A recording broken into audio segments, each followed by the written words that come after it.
আসসালামু আলাইকুম। বাইরে থেকে আমরা প্রায় বিভিন্ন ধরনের ম্যাঙ্গো জুস কিনে খাই, যেমন ফ্রুটো বা ফ্রুটিকা। এই ধরনের ম্যাঙ্গো জুসগুলো বাসায় কীভাবে খুব সহজে তৈরি করে নিতে পারেন সেই রেসিপিটাই আজকে শেয়ার করছি। এখানে আমি ৩টা পাকা আম নিয়েছি।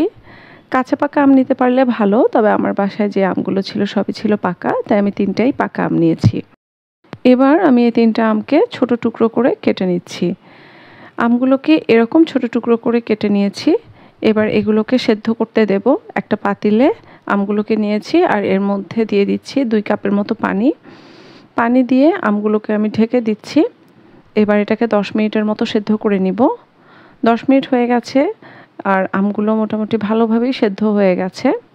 দেখতেই পাচ্ছেন আমে কিন্তু এখনও যথেষ্ট পানি রয়ে গেছে। তার মানে হচ্ছে আমগুলোকে ঠিক এভাবেই সেদ্ধ করে নিতে হবে। মানে এগুলোকে একেবারে ভর্তা করে ফেলা যাবে না। সেদ্ধ হবে, তবে এগুলো গোটা গোটা অবস্থায় থাকবে। এই অবস্থায় এটাকে আমি চুলা থেকে নামিয়ে নিচ্ছি। আরেকটা পাতিল দিয়ে দিয়েছি চুলায় আর এর মধ্যে দিয়ে দিচ্ছি ৩ কাপের মতো পানি। এই পানি দিয়ে আমি একটা শিরা তৈরি করব, তবে এই শিরাটা খুব বেশি ঘন কোনো শিরা হবে না, একটা পাতলা চিনির শিরা হবে। এখানে আমি ৩ কাপ পানি নিয়েছি। এবার এর মধ্যে দিয়ে দিচ্ছি ১ কাপের মতো চিনি।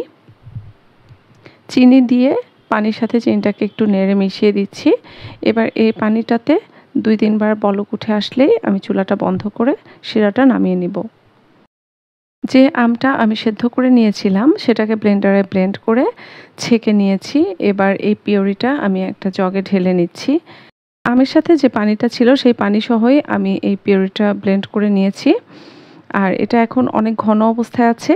এবার এর মধ্যে আমি যে চিনির শিরাটা করে রেখেছিলাম সেই শিরাটাকে ঠান্ডা করে এখানে মিশিয়ে দিচ্ছি প্রায় ২.৫ কাপের মতো।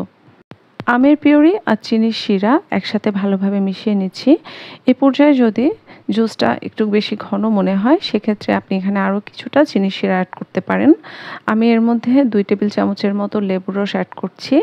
আর লেবুর রস অ্যাড করার পরে এখানে আমি আরও কিছুটা চিনির শিরা অ্যাড করে নিচ্ছি, কারণ আমার কাছে জুসটা একটু ঘন মনে হচ্ছে।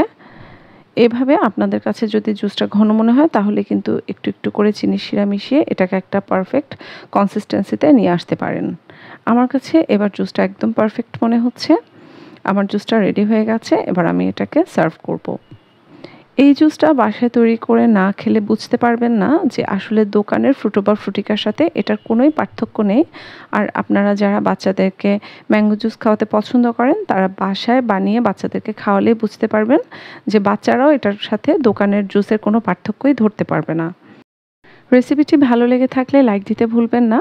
সবাই অনেক অনেক ভালো থাকবেন, সুস্থ থাকবেন। আল্লাহ হাফেজ।